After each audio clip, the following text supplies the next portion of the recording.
Dobroveče, dragi prijatelji, još jedno izdanje emisije Maksimalno opušteno. Pretpostavljam su mnogi od vas sad maksimalno opušteni, nedelja je veče, uživate, zavali ste se ovako u svoje fotelje, gledate i uvek ima taj neki voditelj koji vas uvek u isto vreme na isto mesto očekuje.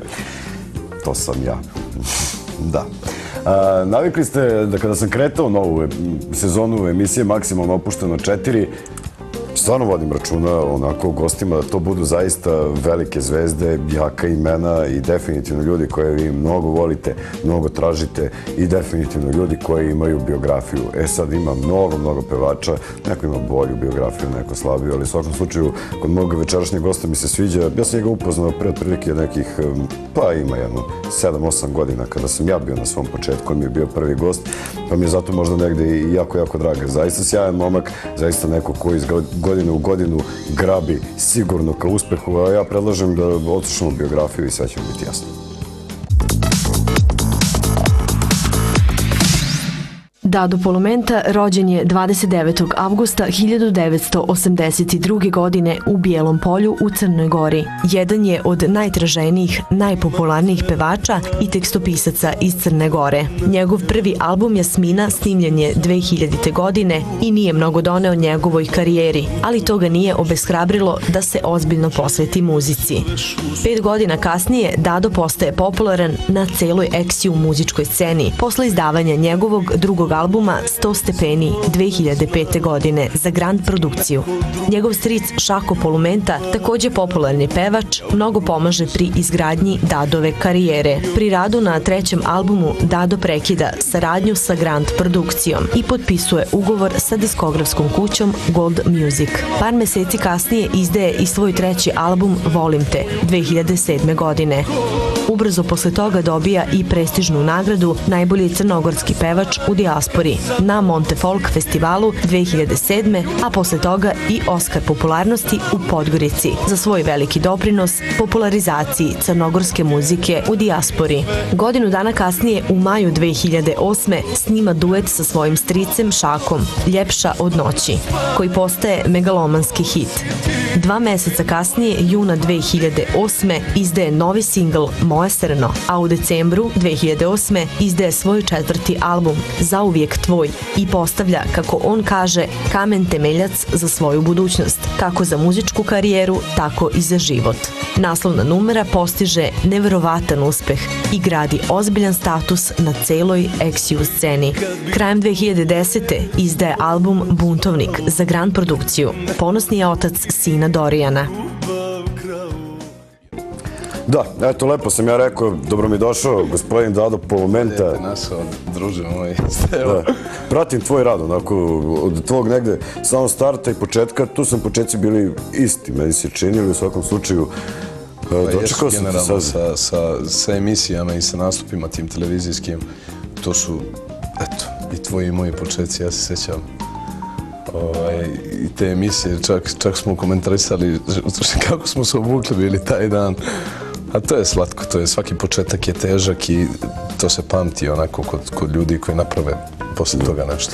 Znači, ti, s obzirom da uskoro izdaješ novi album, pa ćeš biti možda sad si onako kao već ozbiljni igrač, a pretpostavljam da jedan hit ti vuče drugi, da definitivno neki ljudi i pevači plaču da imaju hita, ti ih zaista imaš onako neograničenim količinama, nećeš se obraziti, poskate zovem, kaš koji stevica, otkineš vezu i tako, te varijante. Pa znaš i sam da nikad u životu nisam imao takve akcije, pa neću ni posle ne znam kakve popularnosti, jer zaista sam to odležao kao mali, sam preležao te dječje bolesti, da me onako bilo šta poremeti u mom nekom ljudskom odnosu i ne znam, ne bi moglo mi se desiti zaista da zaboravim neke stare prijatelje, drugove i sve neke ljude sa kojima sam se družio godinama da sada nešto zarad slave.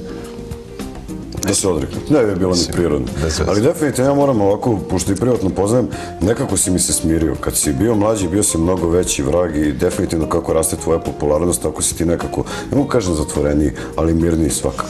Pa hvala Bogu da je tako, znaš kako kažu i za malu djecu, onako, sve što su manja, pustite i nek se izvršte kao mali da bi kao stari se zanimali sa nekim ozbiljnijim stvarima i da valjda to mora da izađe tu u temperamentu, u duhu jedne osobe, jedne ličnosti i hvala Bogu, kažem da je tako, da sam onako kao mlad prošao sve te neke vragolaste situacije, da sve onako što sam stari sve više i više ulazim u neku ulogu ozbiljnijeg i druga i izvođača i prijatelja i uopšteno kao lika. Pa to je skroz okej, sad te slušam tako. Tako ću ja za jedno 20 godina sigurno, znaš. Ima nas koji smo nepopravljivi. No, biografija koju sam pisao, namjerno sam je stavio i stao recimo do tog posljednjeg albuma koji je za Grand produkciju. Sad definitivno, ostavio sam prostora, kažemo, zaista mnogo hitova, zaista definitivno posjećeni nastupi, jedan od najpopularnijih pevača možda u dijaspori. Nemaš slobodnih dana, non stop radiš, svi te vole, svi te zovu, svi pevaju tvoje pesme. Hvala Bogu da je tako. Ja opet kažem, ono što ti Bog da, to ne može niko da ti uzme. I ono što ti Bog uzme, to ne može niko da ti da od ljudi. Tako da ja sam zahvalan zaista i mnogo mi je drago što sam uspio da predstavim ljudima sebe u pravom smislu i mislim da to vrijeme tek dolazi generalno onako kada obuhvatim čitavu priču, kada onako dođem do recimo nekog 7. albuma, onda ću imati sve karte onako izbačene na sto i mislim da do tada ima još dosta toga da se kaže. Jeste.